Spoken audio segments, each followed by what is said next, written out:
Il y a cette question lancinante, on se l'a posée l'an dernier, on l'a évitée, mais encore une fois cette année, est-ce qu'on va éviter? Et si oui, comment éviter un mur de faillite d'entreprise cette année ou même l'année prochaine? Bonjour Marc. Bonjour David. Marc Vigneault, journaliste au Point. Bonne année, tous mes vœux déjà.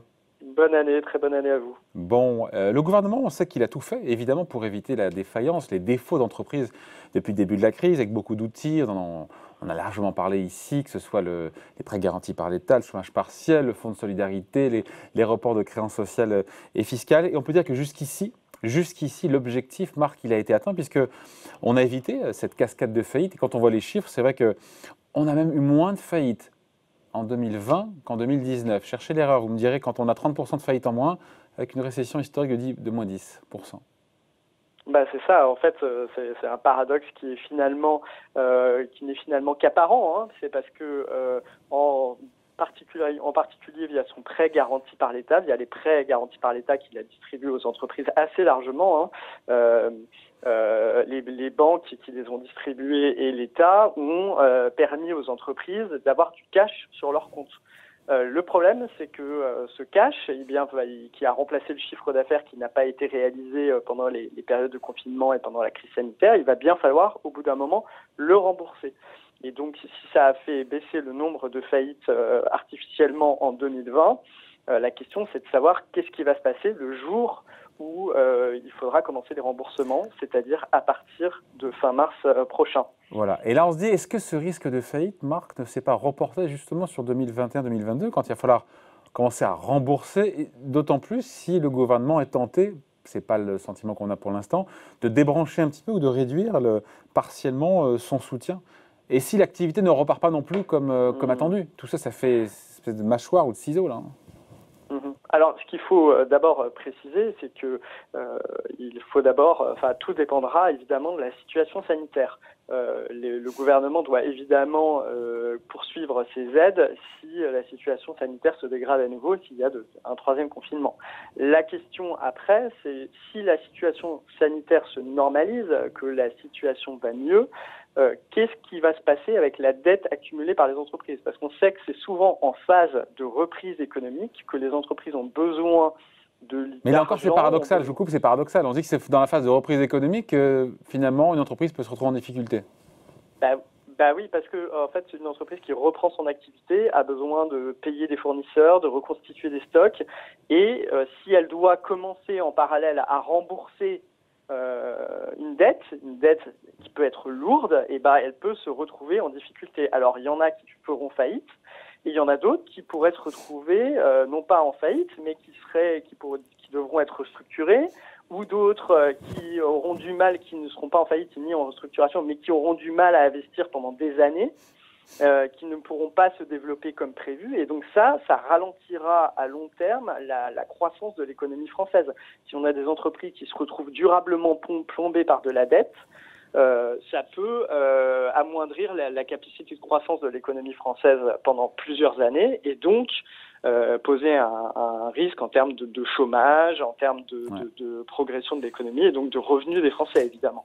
Et là, sauf que, alors pour nous éclairer un petit peu dans cette affaire, il y a le Conseil national de productivité qui a sorti un rapport. Juste, c'est qui ça, ce Conseil national de productivité? Alors, ce sont des économistes, c'est des conseils nationaux qui ont été établis dans le cadre de la coopération en zone euro pour que les économies, pour étudier l'état des économies, des différentes économies européennes, et augmenter la coordination de ces économies, puisqu'on partage tous la même monnaie qui est l'euro, et donc il faut mener des politiques qui soient coopératives. Et donc c'est un organe d'experts qui fait des rapports pour surveiller l'évolution de la productivité de tous les pays et des déséquilibres entre les pays de la zone euro. Et leur analyse, c'est que les mesures d'urgence, celles mises en œuvre, mises en place, ne suffiront pas et qu'il va falloir en faire plus. Donc là, on se dit qu'on n'est pas sorti du quoi qu'il en coûte macronien.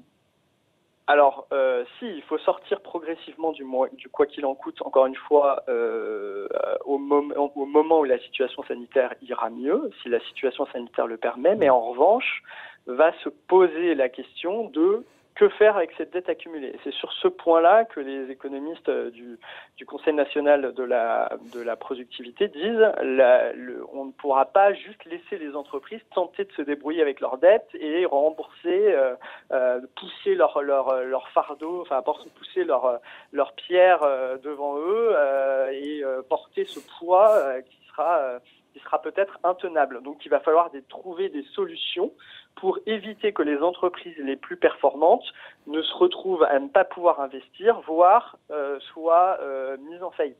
Bruno Le Maire, largement, il nous l'avait dit quand on l'avait eu en interview, il nous avait dit clairement, le ministre de l'économie, que lui était plus favorable à la mise en place de prêts participatifs, des prêts de très long terme considérés comme des quasi-fonds propres.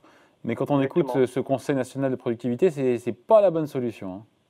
Effectivement, parce qu'une dette, ça reste une dette. En fait, une dette, c'est une dette. Hein. En quelque sorte, ces prêts participatifs, ils peuvent être considérés comme des quasi-fonds propres au niveau par les créanciers, juridiquement, etc. Mais en fait, le problème, c'est qu'il s'agit finalement d'une forme de dette, puisque ce n'est rien d'autre qu'un prêt à très long terme qui est remboursable, certes, en dernier, c'est-à-dire si tous les autres créanciers ont été servis, mais ça reste une forme de dette. Et donc, les économistes du Conseil de la productivité disent il faudra trouver un moyen de restructurer les dettes. Alors, la dette accumulée avec le PGE, donc ça veut dire que l'État peut avoir un rôle à jouer pour restructurer cette dette, ou vis-à-vis d'autres créanciers, les banques qui avaient accordé d'anciens prêts, etc. Il faudra inciter ces créanciers, différents types de créanciers, ça peut être des dettes fournisseurs, ça peut être des dettes vis-à-vis de la sécurité sociale, des URSSAF, ça peut être des dettes vis-à-vis de l'État. Et là, il faudra quoi? Il faudra inciter ces créanciers à quoi? Restructurer cette dette, c'est-à-dire à abandonner une partie de leur créance. Voilà, à accepter de prendre une perte pour être sûr que finalement ces entreprises ne tombent pas en faillite.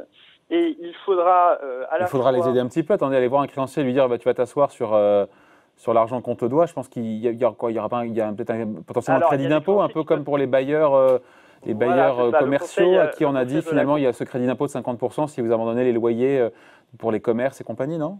Exactement, pour inciter les créanciers privés à faire un geste et alléger le poids de la dette des entreprises, on peut leur dire, alors on peut imaginer une première solution, la version idyllique, ça serait de se dire que le créancier va de lui-même être compréhensif. Il va se dire, si l'entreprise part en faillite, moi je risque de pas être remboursé, donc j'ai plutôt intérêt à négocier un effort, à restructurer la dette dès le départ, et puis en perdre une partie, et puis on verra bien. Comme un bailleur peut annuler un loyer spontanément en se disant, vaut mieux que mon commerce reste dans mon local plutôt qu'il fasse faillite et que je me retrouve sans commerce pour payer mon loyer pendant des mois. Mais ça, c'est un peu la version très optimiste parce qu'il y a des créanciers qui savent qu'ils sont prioritaires et donc en cas de liquidation de l'entreprise, ils savent que de toute façon, on pourra toujours les rembourser. Donc il faut, le Conseil de la nationale de la productivité propose effectivement une incitation étatique pour que les créanciers abandonnent une partie de leur créance et donc un crédit d'impôt qui pourrait favoriser ce mouvement et réduire la dette des entreprises, surtout les entreprises les plus productives dans l'économie, celles qui pourraient ne pas pouvoir investir pendant des années, parce qu'ils savent très bien, et c'est l'autre écueil pointé dans ce rapport, c'est qu'on ne peut pas sauver tout le monde. Il ne faudra pas annuler la dette. L'État ne doit surtout pas annuler la dette de toutes les entreprises en disant j'efface tout. D'abord parce que pour les finances publiques, ça serait pas tenable. Et ensuite parce qu'il y a des entreprises qui auraient dû faire faillite en 2020, qui ne l'ont pas fait, qui n'ont pas fait faillite grâce aux aides de l'État, mais qui auraient dû faire faillite en année normale s'il n'y avait pas eu la crise du coronavirus. Donc ces entreprises, il faut en quelque sorte les laisser faire faillite, parce que sinon elles brident le potentiel de l'économie française. Elles gardent des parts de marché, elles vivotent, et elles empêchent les entreprises les plus productives, celles qui donnent les meilleurs salaires, celles qui sont innovantes, elles les empêchent de prendre des parts de marché. Donc il faut les laisser tomber, ces entreprises-là. En revanche, il faut réussir à identifier des entreprises qui sont vraiment dynamiques et qui, sans la crise du coronavirus, auraient été en expansion. Et celles-là, il faut les aider à se débrouiller avec une dette qui est élevée et donc peut-être en restructurer une partie, en effacer une partie, effectivement. Sachant que Bercy n'est pas fan de cette solution annoncée par le Conseil national de productivité, à savoir mettre en place un crédit Pour d'impôt. l'instant, oui, Bercy il voit que ça peut coûter de l'argent, que le tri est extrêmement compliqué entre les entreprises dont je vous parlais, les entreprises qu'on appelle des entreprises zombies qui auraient dû faire faillite avant la crise, pendant l'année 2020 et qui ont été sauvées par des mesures très très larges d'aide aux entreprises parce qu'on a distribué sans trop regarder pour essayer de sauver la situation de toutes celles qui devaient être sauvées. Et donc Bercy, lui, il voit que ça risque de coûter très cher et qu'il est très difficile de faire le tri entre les entreprises, donc ils sont extrêmement prudents. Donc le maître mot, Marc, le maître mot donc pour le gouvernement, à vous écouter, ça sera de faire du ciblage chirurgical, j'ai envie de dire des aides, avec l'idée qu'il faudra assumer de laisser tomber des boîtes qui ne sont pas viables et qui, vous l'avez dit, aurait fait faillite s'il n'y a pas eu la crise. Bien sûr. Alors, le dire politiquement, c'est très compliqué, mais Bercy assume d'avoir laissé la distribution des prêts participatifs aux banques et donc laisser les banques trier entre les entreprises qui auront droit aux prêts participatifs, la solution qu'ils ont retenue, c'est-à-dire de l'argent privé, un prêt privé, d'argent privé, mais dont les premières pertes seront garanties par l'État pour inciter les assureurs, par exemple, à mettre de l'argent dans un fonds qui sera distribué sous forme de prêt participatif. Et donc, c'est par cet argent privé et en laissant les banques trier les dossiers que l'État compte faire, parce qu'il n'a pas de Bruno Le Maire, par exemple, le ministre de l'économie et des finances, n'a pas du tout envie de se retrouver à arbitrer des dossiers d'entreprise où il faudrait à chaque fois que Bercy donne son avis. Vous imaginez la pression politique. Et donc, tout ça sera fait à travers la distribution de prêts participatifs donnés par les banques. Si on revient, les banques devront faire le travail de tri. Si on revient au point de départ, on finit là-dessus, avant de parler de la couverture de cette semaine du Point. Est-ce qu'on peut éviter ce mur de faillite dont tout le monde a parlé, qu'on n'a pas encore vu? Je sais que Patrick Arthus disait, mais on ne le verra pas non plus en 2021. Alors, il est possible de ne pas le voir en 2021. Alors déjà, il faut préciser que, comme je vous l'ai dit, si les économistes du Conseil national de la productivité disent que si cette année on voit une augmentation de 30% des faillites, qu'elles reviennent en fait au niveau de l'année niveau normal de 2019, d'une année hors crise, ça ne sera pas aberrant. Donc il ne faut pas que politiquement on se dise c'est anormal qu'il y ait une remontée des faillites. Elle devra intervenir de toute façon. Et puis après une crise aussi forte, c'est impossible qu'il n'y ait pas le même niveau de faillite qu'avant une crise. Donc ces faillites-là, elles vont avoir lieu. La question après, c'est est-ce qu'il y en aura beaucoup plus, une grosse augmentation par rapport au niveau observé en 2019 ? Et là, Bruno Le Maire a pris une mesure importante, c'est de dire le PGE, le prêt garanti par l'État, pourra être remboursé à partir de 2022. Vous négociez avec votre banquier et si vous obtenez son accord, vous pouvez rembourser le prêt garanti par l'État à partir de 2022. Donc ça va permettre d'étaler un peu les faillites. Alors, c'est bien d'étaler les faillites parce que ça évite de surcharger les tribunaux de commerce quand il faut restructurer les entreprises. Donc, ça évite que les dossiers soient traités à la va-vite. Et puis, politiquement, c'est pas le même impact. Donc, ça permet un peu de lisser le choc dans le temps. La question est, au-delà de lisser le choc dans le temps, en 2021 et en 2022, quel effort supplémentaire font les créanciers pour éviter que des entreprises se retrouvent au tapis. C'est ça le vrai sujet, encore une fois, incapables d'investir, parce qu'il n'y a pas que les entreprises qui feront faillite, il y a aussi toutes celles qui pourront survivre, mais qui pourront survivre au ralenti, sans pouvoir développer de nouveaux projets, sans pouvoir innover. Bon, très bien, c'est très clair. Avant de se quitter, Marc, la couverture du Point qui sort aujourd'hui. Justement, Bruno Le Maire. Il sort un livre confession. Bruno Le Maire sort un livre, oui, tout à fait. Alors, on en parle en exclusivité. On a une grande interview de Bruno Le Maire qui se confie un peu sur ses sentiments personnels. Et qu'est-ce qu'il vous raconte alors, le ministre ? Il raconte sa chronique des 3 premières années à Bercy, la chronique des 3 premières années de quinquennat, comment il voit les problèmes du pays. Et il se projette un petit peu ou pas ? Et il se projette un petit peu, tout à fait. On lui a demandé s'il avait abandonné toute idée d'être un jour président de la République, et il dit non, il ne faut jamais renoncer à ses rêves.